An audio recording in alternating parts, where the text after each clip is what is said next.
Alright, hello guys. This is my first speech. These are the people that have attended it. And alright, here we go. Alright, let's get it started. Sorry about that, technical difficulties. Anyways, so what I want to talk about today is Ron Paul's campaign for liberty, why it matters to you, and why you should vote for Ron Paul. Alright, so let's get this started. Anybody have a ballpark figure of what the national debt is right now? Anybody? $2 trillion. Yeah, that's it. You guys are awful. All right, it's actually closer to about $15 trillion right now. So as you can see up here, it actually kind of spiked a lot. But what a lot of people don't actually know is there's only $3 trillion in the entire economy right now.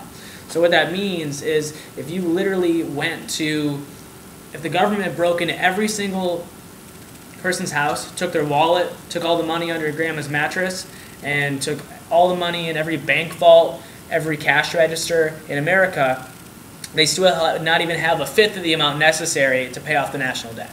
That's kind of scary.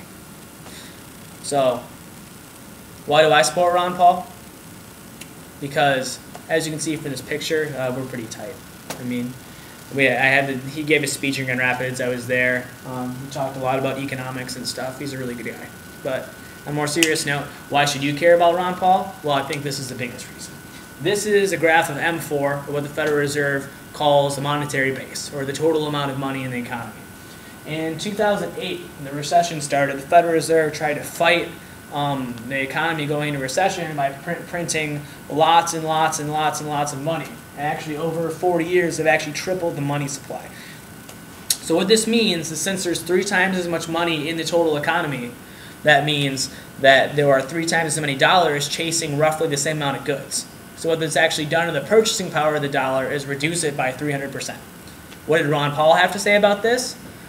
Ron Paul was quoted in 2010 during a speech in Congress just to say, "It's hard to predict when, but there will be a time when the government decides to print more and more money, then the dollar will become worth less and less and less until the Federal Reserve ceases to have any control over interest rates. This will reset interest rates upwards, which will reset prices upwards, which will make, like I said, the 300% is going to make a gallon of milk going from $4 to closer to $12.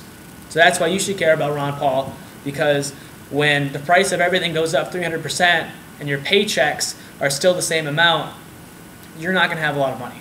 So he wants to stop that from happening. So that's what makes Ron Paul different from every other Republican candidate, because he understands the difference between the Federal Reserve and real banking systems. And the people understand that too. And they want to end the Fed, to end the fractional reserve banking system, because it was the Fed that created the 2008 recession. It was the Fed that created the dot-com bubble, most recessions that we've had over the last 100 years, and this one is by far the worst. And they're tired of it. And before the Fed destroys America, Ron Paul wants to destroy the Fed. And it's kind of funny, actually, but really the best way to stop inflation would be to break into the Federal Reserve and start burning the money that's in there. Now, Ron Paul's not really going to do that. What he's going to do is he's going to restore sound money to America. He's going to have responsible currency that's backed by gold. And he wants to make money worth something again instead of these worthless paper dollars that it's illegal to burn. All right. A lot of people might think, all right, that's all fine and good, but I'm a Democrat. I could never vote for Ron Paul because I voted for Barack Obama. I can never vote for a Republican. What a lot of people don't understand is that George Bush and Barack Obama are basically the same person, except for Barack Obama is George Bush but on steroids.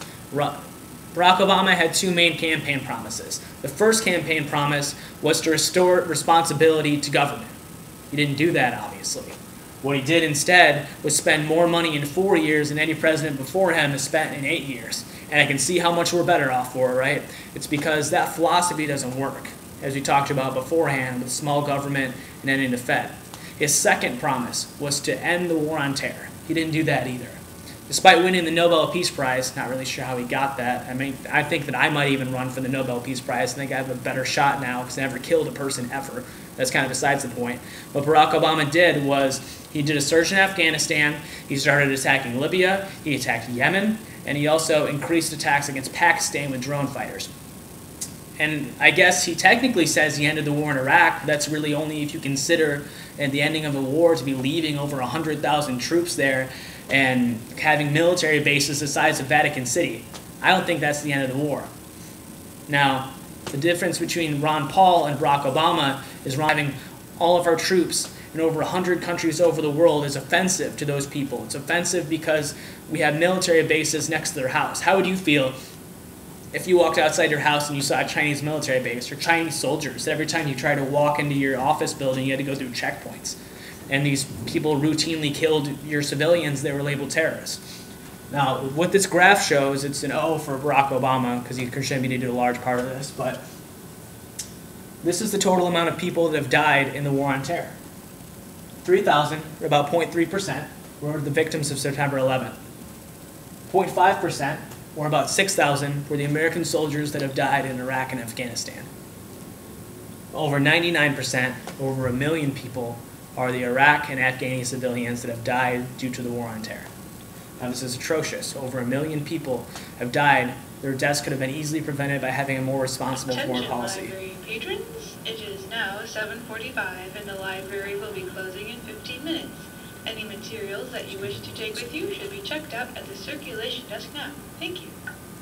All right, kind of a late presentation. I just read the webcam earlier, but all right, we're going to keep going. All right, so basically what Ron Paul wants to change this. He wants to change America's foreign policy and have one of respect. Now, the funny thing about this actually is the military supports his policy to reduce the military overseas. Over $113,000 was donated to Ron Paul just in 2011 by military veterans. This is all money from military veterans compared to Rick Santorum's $750. He's the most pro-war candidate. Also compared to Barack Obama's $68,000. Ron Paul wants to end the wars now. He said, we just marched in, why can't we just march back out?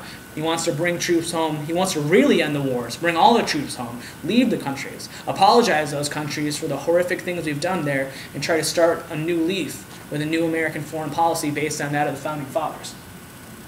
And I think this next picture really illustrates the point. It says, Ron Paul will bring my husband home from Iraq. The people that are most tired of fighting these wars are the people that are actually fighting the wars. So what we really should do is support, if we really want to support the troops, we should support the candidate that the troops support. So let's end with a football analogy, right? Because everyone loves football. Ron Paul doesn't think that Uncle Sam should be the quarterback of Team America, because Uncle Sam has been playing dirty for years, and he was never a good quarterback in the first place. What Ron Paul really wants is for us to elect him to be the coach of Team America. So we can put you in as quarterback, because we are the people that create jobs. We're the people that create wealth. We're the people that make this country actually great. All we want to do is play football for free American prosperity. We're tired of the government getting in our way. What we want to do is we want to change that. We can do that by doing exactly as Ron Paul. Google Ron Paul.